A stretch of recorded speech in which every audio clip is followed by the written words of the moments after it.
안녕하세요. 말씀과 함께 새롭게 여는 소망의 아침입니다. 하나님 나라는 말씀을 사모하는 공동체 안에서 생명을 다시 일으키며 확장된다라고 하는 것이 오늘의 핵심 메시지입니다.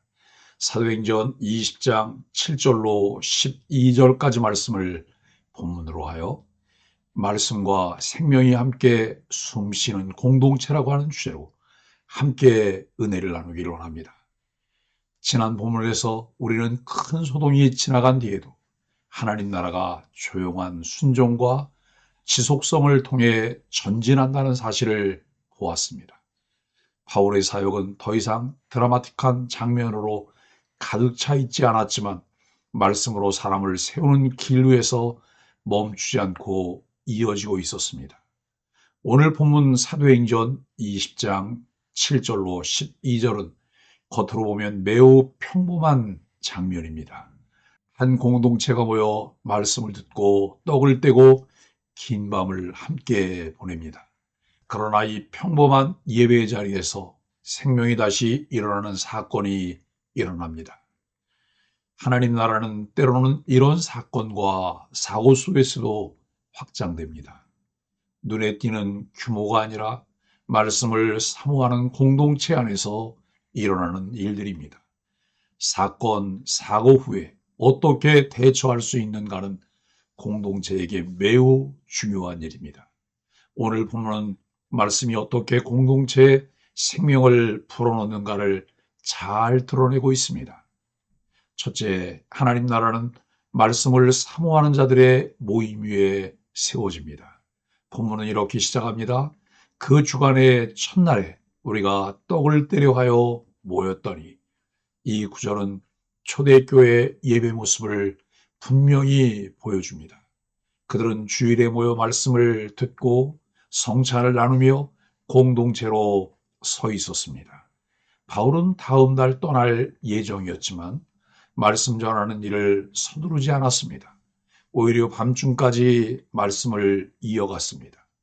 바울은 그들을 다시 만나지 못할 수도 있기 때문에 오랜 시간 말씀을 강론합니다. 이는 단순한 설교의 길이가 아니라 말씀을 향한 공동체의 갈망을 보여줍니다. 그들은 피곤했지만 말씀을 포기하지 않았습니다. 하나님 나라는 이런 갈망 위에 세워집니다. 비록 소수일지라도 말씀을 향한 갈망이 있을 때 그곳에 새로운 역사가 일어납니다. 교회 공동체는 그들을 시작으로 말씀과 함께 새로운 동력을 만들어냅니다. 오늘 우리의 삶은 어떻습니까? 바쁨과 피로 속에서 말씀을 가능하면 듣는 선택지가 아니라 우선순위로 말씀을 붙들고 있는지 돌아보게 됩니다. 공동체 안에 말씀의 자리를 만들기 위한 노력은 그 공동체의 새로운 변화를 만들어냅니다. 둘째, 말씀을 사모하는 자리에는 연약함도 함께 드러납니다.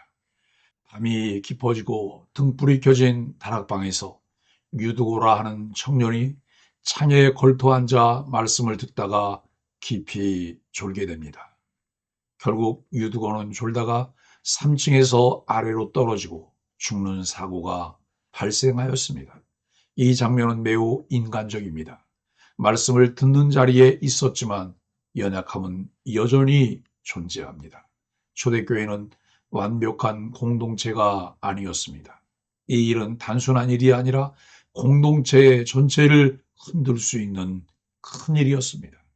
그러나 중요한 것은 연약함이 드러난 그 자리에서도 말씀의 자리가 깨지지 않았다는 사실입니다. 그 교회 공동체가 가진 성숙함과 역량도 보여줍니다. 하나님 나라는 강한 사람들로만 세워지지 않습니다. 졸고 넘어지고 쓰러질 수 있는 연약한 이들이 말씀 곁에 머무를 때 하나님은 그 자리에서 일하십니다. 셋째, 하나님 나라는 말씀을 통해 생명을 다시 일으킵니다. 바울은 급히 내려가 유두고를 안고 말합니다.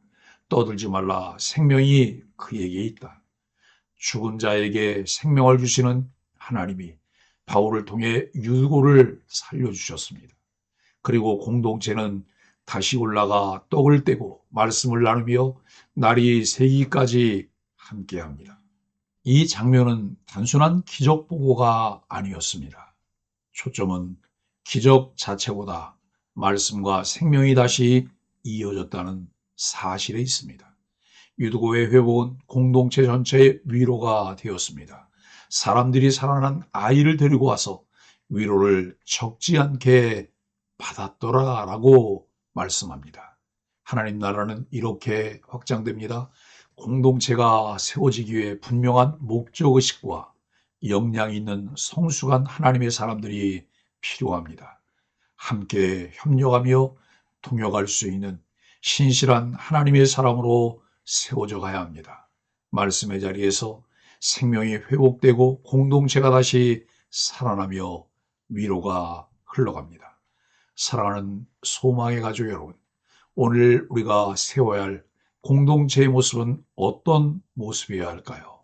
사도행전 20장 7절로 12절은 하나님 나라는 말씀 중심의 예배와 삶 위에 세워진다고 우리에게 분명히 말합니다. 연약함이 드러나는 말씀의 자리를 떠나지 않을 때 생명이 회복됩니다. 연약함이 보일 때 비난하고 정죄하기보다 이해하고 긍휼히 여길 때 공동체가 힘을 얻습니다. 공동체는 말씀과 생명이 함께 숨쉬는 자리에서 자라납니다. 상호 존중하고 배려할 때 공동체가 든든하게 세워집니다. 오늘 우리의 교회와 가정, 소그룹이 크지 않아도 괜찮습니다.